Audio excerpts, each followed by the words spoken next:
1:30. So on Wednesday, we finished up by talking about configural coding, which is the theory that objects are represented in the brain in terms of their constituent parts and how they're configured together, so that, for example, at the coarsest level, the human body could be represented by neurons that represent arm-like cylinders attached to the top of the shape, neurons that represent legs, torso, head. And we talked about why this was considered an appealing theory even long before there was any evidence for it, because it serves the information processing goals that we outlined for the visual system.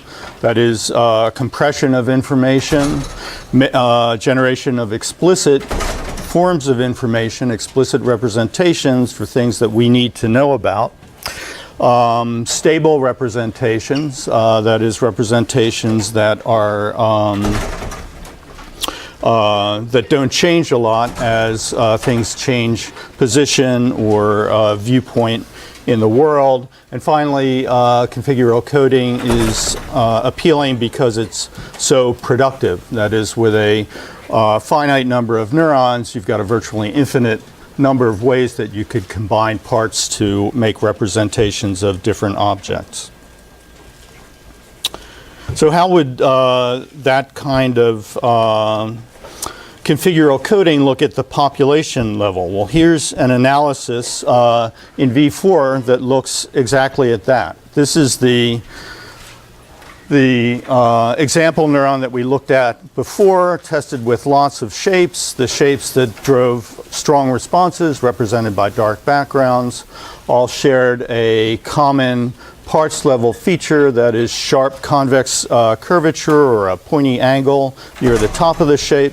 That's represented by this tuning function here, where the peak is at 90 degrees, meaning the top of the shape, and at 1.0 on the y-axis, that means sharp convex curvature. So in this analysis, what's done is to take, so this is an analysis that's meant to look at the population representation of this shape right here as an example, this sort of squash teardrop shape, which is one of the shapes that all of these neurons were tested with. And what was done was to look at each neuron's response to that shape. And the response of this neuron to that shape is quite strong, about 35 spikes per second. That means a strong weight for its tuning function to be averaged into the overall population representation of activity representing all the points in this domain. So strong weight on this neuron contributed to this peak in the population representation that corresponds to the sharp convex point near the top. Other neurons tuned for concave curvature at the upper left or at the upper right formed these peaks here that correspond to the concave depressions on the left and right shoulders of this shape. Other neurons contributed to this peak and this peak. Those peaks correspond to less sharp convex curvature at the left and right of this shape. And this can be done for all of the shapes in the experiment. And you can even use this neural representation here to estimate what the original shape looked like without using any information from the stimulus set, and you can see that from this you can get a pretty good estimation of what the original shape looked like. One thing that's striking about this population representation in V4 is how much it concentrates on curvature extrema, points of really high curvature, and how little it concentrates on contour regions of flat curvature. And that's reemphasized here in an analysis that just looks across a large number of V4 neurons tested with a different set of stimuli, and then averaging their unweighted tuning peaks. And what this shows is there's very little tuning in V4 for flat curvature, for straight edges, lots of tuning for sharp convex edges, and lots of tuning for sharper concave contour regions. So that's completely different from what you would see if you did the same analysis in V1. So in V1, you know from what we talked about before, that neurons are tuned for small sections of flat curvature. So if you did the same analysis in V1, all the energy would be around curvature equals 0. So why do we have this transformation from a representation in terms of flat regions of contour? And you could describe this shape in terms of many small flat regions of contour into representation in terms of contour change or curvature. Well, an analysis not shown here based on neural coding in an artificial network of the contours of thousands of natural object shapes, and then training that network to do the best job possible of discriminating those natural shapes. If you just train a network to do that, in fact, all the units in the network will have response regions near zero curvature.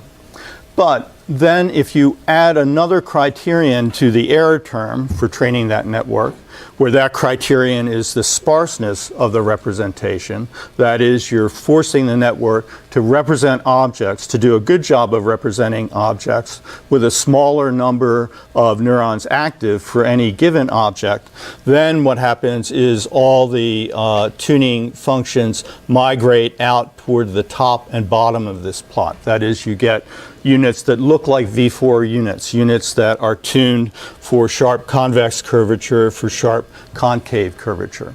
And because you've enforced sparse coding for an average shape, you have 1/8 as many neurons responding to represent that shape as you would if all of your tuning functions were in the 0 range. So this is basically an 8-fold compression strategy in V4 to represent shapes in terms of places where orientation changes rather than places where orientation is the same. And in fact, there are psychophysical experiments that have shown that if you're trying to understand a shape, if you're trying to recognize or compare shapes, if you take away the flat sections, it doesn't make much difference. If you take away the highly curved sections, recognition or discrimination gets very bad. So everything that we've talked about so far has been studies of visual processing based on patterns in images. Images are two-dimensional. Patterns in images are flat. And in fact, until 10, 15 years ago or so, almost all studies of visual processing were based on analyzing responses to flat patterns in images. But of course, we live in a real three-dimensional physical world where objects are solid, they're not flat, and we really need explicit information. This is one of the things we need explicit coding for. We need explicit information about 3D objects. That information is necessary in order to understand how 3D objects work, how they behave, and to guide our physical interactions with 3D objects. So here's an experiment in V4, same level of visual processing, using both 3D and 2D stimuli.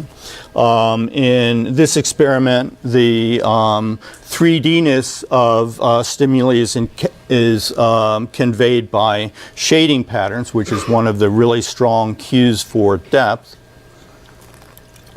in visual images. This is a different kind of experiment. that starts with a first generation of stimuli that are just randomly generated shapes. But then in subsequent generations, stimuli are included that are partially morphed versions of higher response stimuli from earlier generations. And when you do that, you gradually get very high response stimuli for the neuron that you're studying. Here, the response to each stimulus is indicated by the brightness of the red border around the stimulus icon. So these are high response stimuli here, these are high response stimuli here. These two blocks are separate lineages, so in an experiment like this, you want to do more than one lineage to prove that your evolution converges towards the same kind of point. What these two lineages converge to is something similar to what we've seen in the 2D V4 experiments. That is, this is a neuron that is tuned now for concave curvature near the middle of an object and oriented so that it's opening towards the left. So all the shapes that have bright red backgrounds have that kind of concave curvature in them. And then if you compare responses of V4 neurons to these solid-looking 3D shapes, compare that to responses to flat silhouette 2D shapes, for almost all neurons in V4 you have much stronger responses, again represented by the bright red borders, to 3D shapes as opposed to 2D shapes. And that's even true when the 2D shapes are much brighter than the 3D shapes. So one thing that's well known about visual representations all the way from the retina throughout every part of the brain is that you get a stronger response if you have a higher contrast image, just like it's easier for you to see something on a TV screen if you turn up the contrast. You make the brights brighter, the darks darker. Even though this 2D shape here is very bright, ought to drive a very strong response. The responses of the cell, the V4 cell, much stronger to the 3D stimuli. So an important step in explicit representation of the specific kind of information we need, which is only very implicit in images, is this transformation from representing two-dimensional patterns in images to three-dimensional solid objects that actually exist in the world. Even in an experiment like this, people could make arguments about, well, maybe there's something funny about what goes on, or more interesting about what goes on in the 2D, in the 2D pattern here for the alleged 3D stimuli that drives stronger response. So the gold standard for proving that neurons are really responding to depth-related information in a way that's not influenced by some other cue in the image is to use what are called random dot stereograms. So everybody here is familiar with the idea of stereoscopic vision, vision based on slight disparities in the positions of things depending on their depth in the world, that we use filtered glasses for to see 3D movies. And some of you have probably seen so-called magic eye stimuli, you know, the big posters with the textures that if you stare at them in the right way, you'll see something pop out in depth from the image. So that's what these are like. This is what magic eye stimuli were based on. The whole idea for this was invented by a guy named Bela Ulez. So you won't be able to see on the screen, but on your computers, if you blow up the image and you look closely, you'll be able to do what's called free fusing. That is looking at one of these images with your right eye, another with the left eye, and you'll get the stereo effect that's the basis of this experiment here.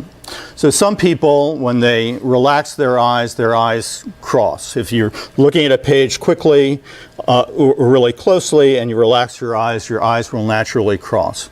So if that's true, you're a crossed fuser, and that means you should center your nose right here, and you should be looking at these two images, and it'll be your right eye looking at this one, your left eye looking at this one.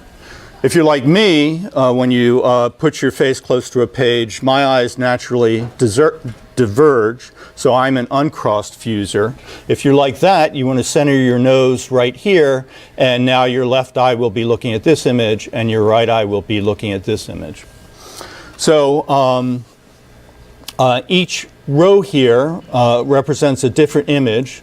We've got results for 4 different V4 neurons, and in each case, the top row represents a random dot stereogram version of the solid shape. So if you successfully fuse this, you'll see a shape that looks like it's peppered with a bunch of white dots that actually looks solid and pops out from the page. In contrast, in each case, the lower row corresponds to a flat shape that stands out from the background in depth, has the same outline as the solid shape, but it's flat.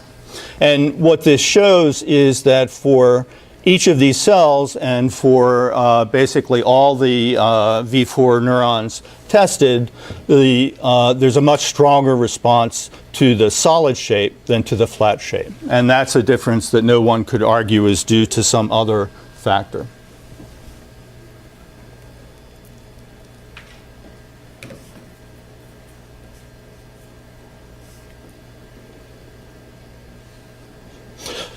So a big advance that's strongly related to the study of vision is the development of what are called deep convolutional networks. Some of you are probably familiar with deep convolutional networks. Some of you work with deep convolutional networks. Some of you may be sick of hearing about deep convolutional networks. Deep convolutional networks are actually derived from the visual system. So the whole idea of having a multi-layer network where at each step multiple units from the lower layer feed into a single unit in the upper layer. There has to be some sort of nonlinearity at each set of layers. It's been known for a long time that neural networks like this can solve lots of problems, but now with the advent of GPUs, graphical processing units, we can build much larger networks, and they can solve problems that no one has ever been able to solve before. So deep convolutional networks are important for self-driving cars, for example. Google DeepMind is working on many applications, maybe ones that we don't know about, for deep convolutional networks.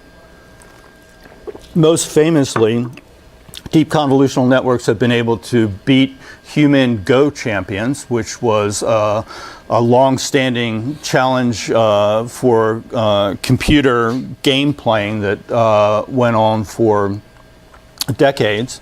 Computers have been able to beat humans at chess for a long time, but it's only a few years ago that Google DeepMind came out with AlphaGo, which was able to beat a human champion. And now when AlphaGo plays AlphaGo games, human champions will tell you that AlphaGo is playing a type of game that humans have never played, using strategies that humans never thought of, even across centuries. But anyway, why do I bring up DCNs? Given that they are based on the whole stage-wise processing idea from visual cortex, where at each stage there's a fan-in from lower-level units, so the receptive field of the deep convolutional network unit gets larger at every stage. That's true here for the original deep convolutional network. This is AlexNet, so the whole idea was invented by Alex Krizhevsky. AlexNet has 6 layers of this kind of fan-in, and then 3 layers of fully connected units before you get to the output. And training of the network is training the network to produce a given output in response to particular inputs. In a way, the same thing that your visual system has to learn from the time that you're an infant. And what AlexNet was trained on was to correctly identify objects in photographs in a big database called ImageNet. And many people have put forward AlexNet and its successor, deep convolutional networks, as potentially very good models for the visual system. And I myself was a great skeptic of that until I saw this so far unpublished data comparing responses in V4, responses of V4 neurons to three-dimensional shapes and responses of AlexNet units in convolutional layer 3, which is an intermediate layer in AlexNet, just as V4 is an intermediate layer in the visual system. So this is one example. We looked at this before. We saw a V4 unit that's tuned for concavities at a particular orientation. Here's an AlexNet unit, also much more responsive to 3D stimuli than 2D stimuli, something that I would not have expected necessarily from AlexNet given the training that was done. And hopefully what you can see here is that the highest response stimuli for this one particular AlexNet unit are a bunch of three-dimensional stimuli with a similar concavity at a very specific orientation. This one is pointed towards the upper left and then pointed somewhat out of the plane of the screen. And then here are 2 other examples of that kind of similarity. Here's a V4 unit, highest response stimuli characterized by a vertical limb that's fairly thick, that is pointed up and outwards from the board. And here for comparison is an AlexNet unit, highest response stimuli, all have similar fat vertical limbs near the top of the object. Here's a V4 unit, responds to lots of different kinds of shapes, but the common structural factor is always this small narrow projecting limb pointing towards the lower left. And here's an AlexNet unit. Again, lots of different global shapes that drive high responses. Remember, that's one of the signatures of configural coding. But all of these high response stimuli share a similar structural motif, that is this narrow projection in the middle, starting from the middle of the object and pointing downward. So the same kind of configural coding for three-dimensional shapes you can see in AlexNet in the same way you can see in biological area V4, suggesting that this is a kind of transformation that's actually mandated by the structure of objects in the natural world.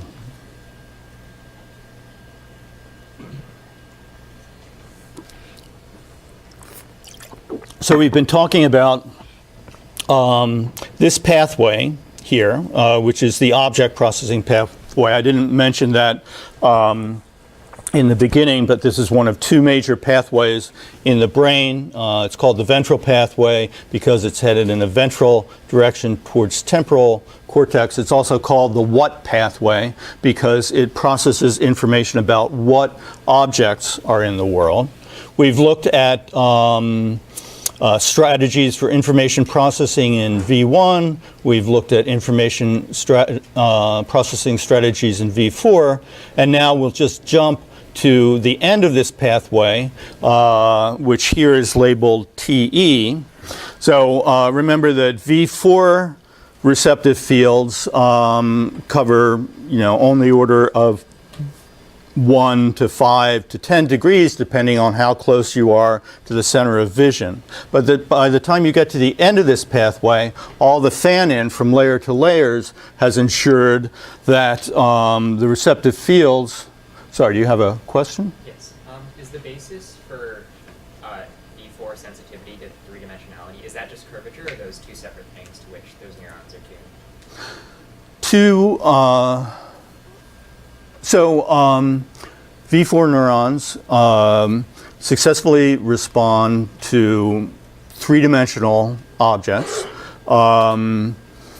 based on many different cues. Even though the two-dimensional curvature that we talked about before is one cue for three-dimensional shapes. So if you see the outline of some objects, you can infer their three-dimensional shape. That's just one of many cues that these cells are sensitive to. The random dot stereogram experiment shows that they can pick out these shapes just based on binocular disparity cues.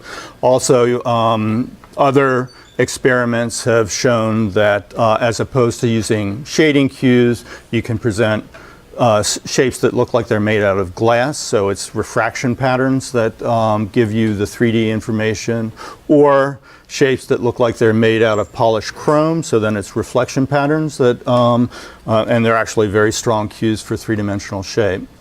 The three-dimensionality is a separate concept from curvature, although in 3 dimensions, curvature becomes harder to describe. So now you're talking about curvature of surfaces.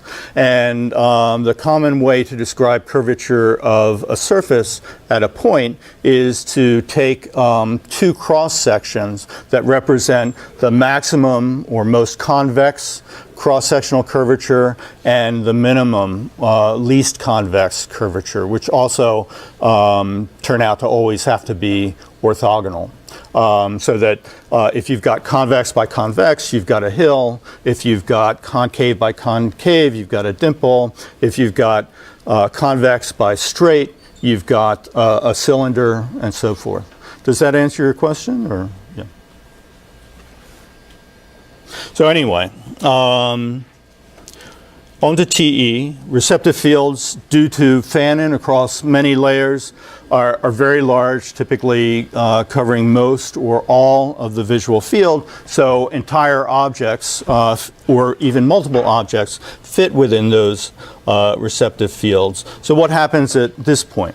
Well, it turns out that coding is still parts-based or configural. That is, that it is not the case, as many people have thought when they did previous experiments, that you could find one stimulus that represents exactly what a TE cell responds to, and you don't need any more information. And that's represented here by an example. TE neuron studied again with an evolving three-dimensional shape experiment, 2 lineages, high response stimuli in each lineage are the ones that have bright red backgrounds. Here are the last 2 generations for the second lineage, the last 2 generations of the first lineage. You can see that the high response stimuli with the bright red backgrounds, responses close to 70 spikes per second. That's an extremely high response for a cell in TE. They're famously hard to drive, can have very different shapes. So this shape, in a global sense, is very different from this shape. So what is the common factor here? So another idea that theorists first had about compression of visual information about objects was the idea of medial axis coding.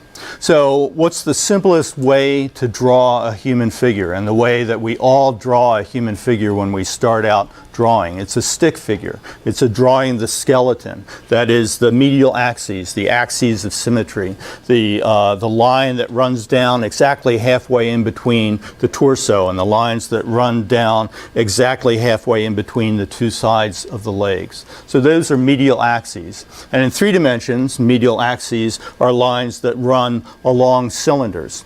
So that a human shape roughly has a medial axis running down the torso, down the legs, down the arms. So in computer vision, medial axis coding has been used successfully for a long time as a coding strategy, especially for humans and animals and other animate shapes, and where that part of the object is relative to the rest of the object. In similarity space coding, the idea is that a single neuron represents some information about the entire object, and specifically how similar one stimulus is to another stimulus. The original idea was based on similarity coding in terms of exemplars. So during visual development, we all become familiar with particular objects. We have names for those objects. And the idea was that somewhere at high-level parts of visual cortex, we would have neurons that were optimally tuned for those objects. And what's imagined here is that at some stage of development, you might be familiar with camels, you might be familiar with goats, you might be familiar with pigs, and you would have neurons that responded maximally, some to camels, some to goats, some to pigs, and then the response, to any other stimulus would be graded depending on how similar that stimulus was to the exemplar stimulus. And so what's meant to be diagrammed here is if you saw a giraffe for the first time, even if you hadn't developed a neuron for which giraffes were the exemplar, you would still be able to understand the giraffe in a sense by the fact that it has strong similarity to camels, weak similarity to pigs, weak similarity to goats, and that would be represented by the fact that your camel exemplar neurons would give a strong response and you'd have weaker response from your goat and pig neurons. So there's no convincing evidence at this point of similarity space coding for objects in general, but there is strong evidence for similarity space coding of faces, which is a very specific kind of object class of extreme ecological importance for us. So important that we're all incredible experts at perceiving, discriminating, remembering, and comparing faces. The fact is, even though everybody's face looks extremely different to us, faces are basically have the same shape, and they differ only in very small structural ways. So it's a very different kind of object class that demands a different kind of representation. So first of all, it's important to know that faces are processed in a series of small patches that are embedded in the stages of the ventral object pathway that we've been talking about. That's represented here. So this is a virtually blown up macaque monkey brain, left hemisphere seen from the side. So the ventral pathway that we've been talking about goes along here from posterior regions to anterior regions, and you can see these face processing patches revealed by fMRI. You can see the same set of patches in the human brain revealed by fMRI, just occupy these different stages of processing. And this particular experiment was based on neurons in these two earlier processing stages, MF and ML, and in this final processing stage, AM. And what was done in this experiment, this is published by Doris Schau's lab in 2017. They used a face database and a face parameterization method that was pre-existing. The way of parameterizing faces in this database, first of all, required human observers to pinpoint landmark locations in the face, like the center of the eyeball, the corners of the mouth, the nostrils, etc. All of those positional values let you derive a number of measurements about the face: how far apart the eyes are, how far it is between the eyes and the mouth, how wide the mouth is, etc. And then even after you take out that information, so you can measure all these positions, you can find the average across those positions for all the faces in your database, and then you can morph this face into this face by pushing all the features into those average positions. Even then, there's information remaining at the pixel level. For example, the appearance of the eyes. This individual has dark eyes, the size of the eyes, the shape of the eyebrows, and the eyelashes. This is all information that remains at the pixel level. So the parameterization method involves making lots of measurements about the relative position of these parts, and then making distance measurements between exemplars of different eyes from different people, different mouths, etc. So you wind up with a very large number of parameters that can describe a face, and as a result, each face can be regarded as a point in a very high dimensional space, where each dimension is a value for that parameter.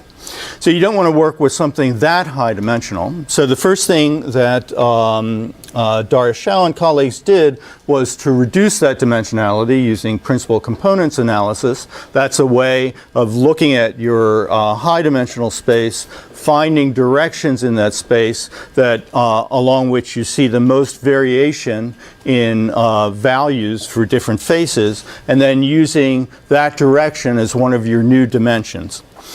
In different analyses, they tried different levels of dimensional reduction using PCA. In the end, the analysis presented involved 25 dimensions based on these measurements and 25 dimensions based on this.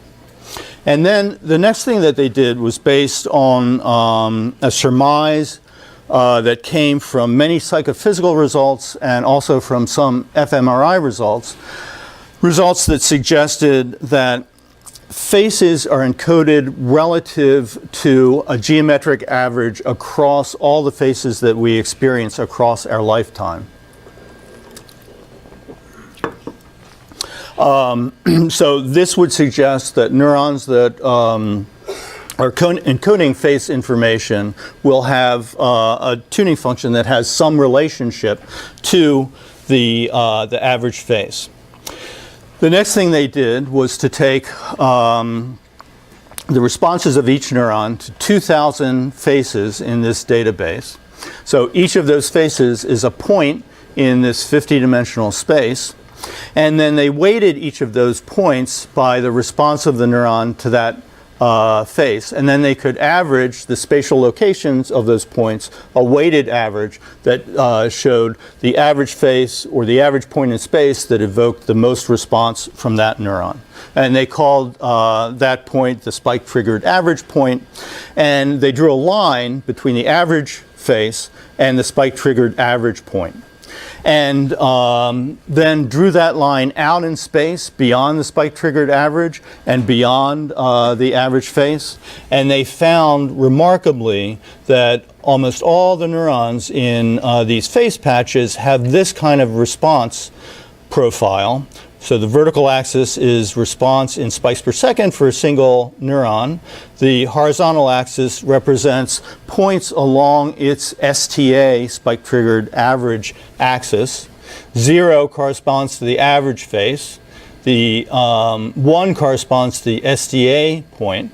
These example faces are really for this neuron. This is the average face.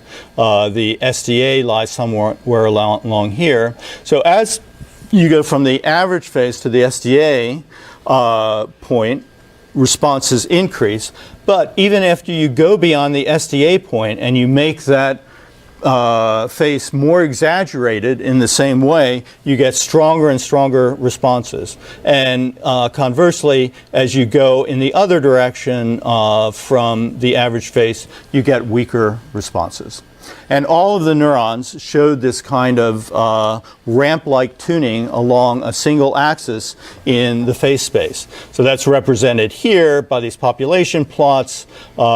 Each horizontal ribbon represents one neuron. Color represents low to high responses, going from blue equals 0 to red equals the maximum response. And what you can see, each of these strips is basically a linear function that goes through the average face and goes through the spike-triggered, the overall average face and the spike-triggered average face. This, incidentally, is an explanation of why people find it easier to recognize caricatures than to recognize photographs of famous individuals. Caricatures exaggerate the features of those individuals, so they actually do a better job of exciting the neurons that typically represent those individuals. One of the boldest predictions of this coding scheme is that all that matters is position along this axis in space, but it's a very high dimensional space, which means that for any position along that axis, you could move in any orthogonal direction. You'd still be in the same position along that axis. You would still have the same predicted result, but you could have very different faces. So that's shown here. An example, this is a neuron being stimulated by 3 faces that are near the top of its STA axis. These 3 faces look very different, but all 3 of them are evoking strong responses. It's shown here for a number of tests on a number of cells, where the horizontal axis represents distance along the STA axis. The vertical here represents distance along an orthogonal axis that shouldn't matter. And what you can see is that color-coded response, again, blue 0, red max, goes from low to high depending on distance along the STA axis, but distance along an orthogonal axis, which can result in extremely different face stimuli, doesn't appear to affect responses. And then finally, a dramatic demonstration is that you can take a bunch of faces from the data set and then try to reconstruct those faces just based on the neural responses and the meaning of their STA axes, and you can do a pretty good job. These look very much like these faces over here. So why configural coding for objects and similarity coding for faces? Similarity space coding is great for compressing a very large number of stimulus parameters into a tractable dimensionality. And we already know that faces differ in a number of very fine, specific structural differences, maybe on the order of 50, since that 50 dimensions, since that was the dimensionality that worked out best in this analysis. That's a lot to represent, and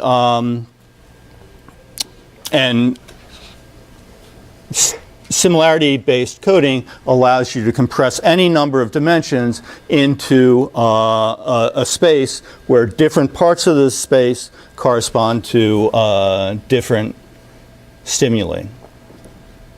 Similarity coding is very compressive. It's explicit about similarity relationships. So you can say, for example, oh, this person looks a lot like this person. Or my grandmother looks like an older Katharine Hepburn. But it is not explicit about the kinds of things that we know about objects. So when we talk about objects, we have cognitive access to the structural pieces and their configuration that actually make them that object. So I can describe a teapot to you. It has a spherical center, and it's got a C-shaped handle, and it's got an S-shaped spout, and it's got a dish-shaped lid. And if it were a particular teapot, I could give you a much more detailed description of what makes it that particular teapot. But I can't tell you what makes my grandmother look like my grandmother.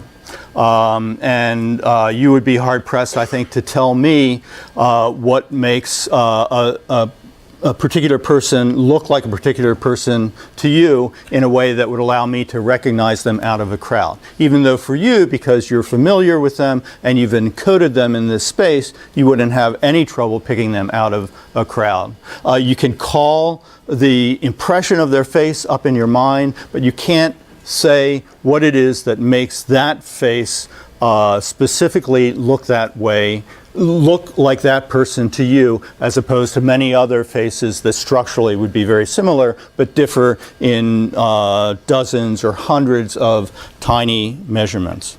So to me, it's an amazing example, the contrast between objects and faces, of how the way things are explicitly encoded by neurons determines the nature of your experience. We have a very distinct experience of a person's face, but we don't have any cognitive access about what makes their face unique enough for me to recognize them out of the tens of thousands of people that I know.